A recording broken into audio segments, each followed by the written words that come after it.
Bismillahirrahmanirrahim. Assalamualaikum warahmatullahi wabarakatuh.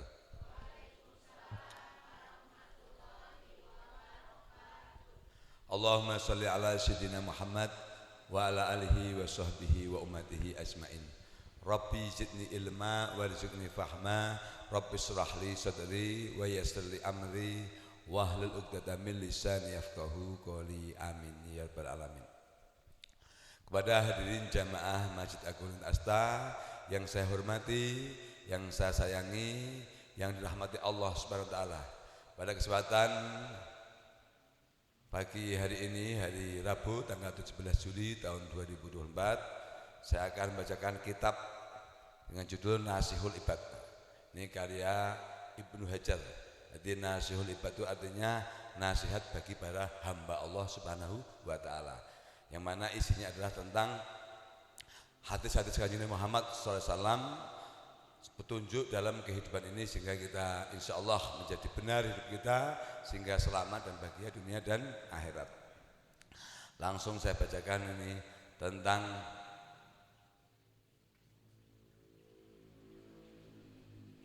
sebaik-baik manusia gitu.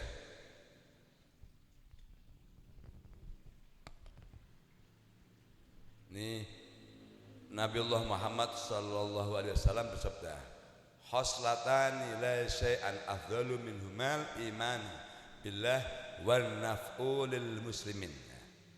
Jadi khoslatani, jadi ada dua perkara, la syai'un afdalu, yang tidak lebih utama, yang lebih utama, minhuma dari itu. Jadi ada dua perkara yang paling utama, yaitu apa? Satu, al-imanu billah, jadi beriman kepada Allah, itu perkara yang paling utama. Jadi tidak ada perkara yang lebih baik daripada ini. Tidak ada perkara lain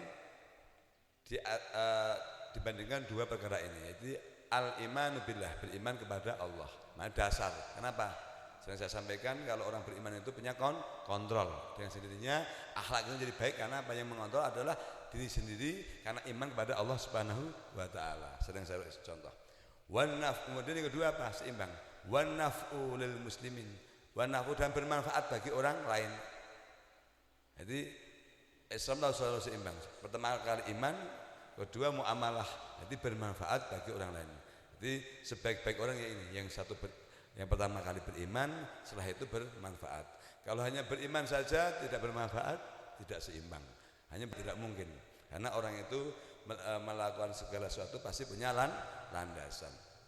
Contoh orang membagikan sembako itu kalau nggak punya iman, punya tujuan lain kan, pengen jadi lurah, pengen jadi presiden. Tapi kalau iman kan nggak peduli, artinya istilahnya mau jadi apapun, memang itu perintah Allah Taala. Iman bahwa ini perintahnya Allah untuk memberikan sembako kepada fakir miskin, titik. Kan seperti itu iman.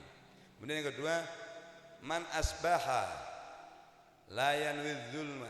Man asbaha, barang siapa bangun subuh, layan widzulma, di hatinya tidak ada hati zalim. Nah, jadi bangun subuh tapi hatinya kan ada juga mungkin bagi-bagi otaknya kotor mungkin, karena ada hatinya. Man asbaha layan widzulma.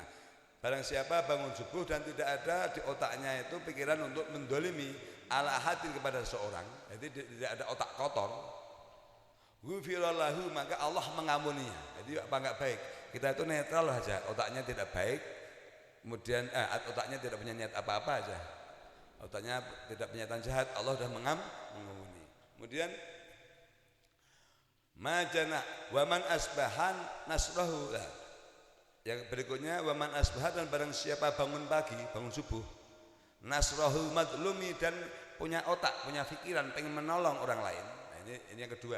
Yang pertama kali baru tidak jahat saja sudah diampuni. Kalau yang kedua, waman asbahan nasrahul madlumi, dan barang siapa bangun subuh dan ingin berpikiran pengen menolong orang lain, wa qada'a hajatnya, wa qada'a hajati, pengen menolong hajatnya orang lain, karena lahu, maka baginya ka'ajir hijjati, maka dia diberikan pahala seperti hijjah, seperti ibadah haji mabrurah, seperti haji yang mabrur. Jadi inilah murahnya Allah Subhanahu wa taala.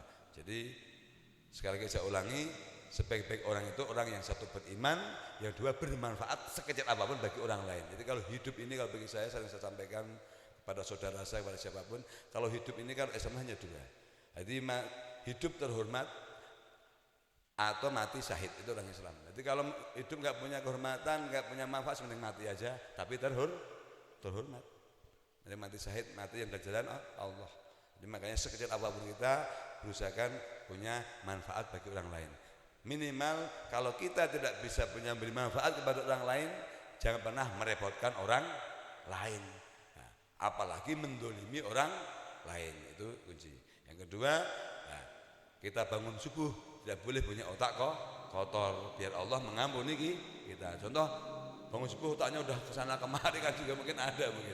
Nah, syukur-syukur bangun subuh kita pikiran nanti besok pagi saya pengen ngasih A, ngasih B, pengen nolong ini, alhamdulillah. Demikian sedikit semoga kita bisa mengamalkannya dengan rahmat dan ridho Allah Subhanahu wa taala. Billahi hidayah. Wassalamualaikum warahmatullahi wabarakatuh.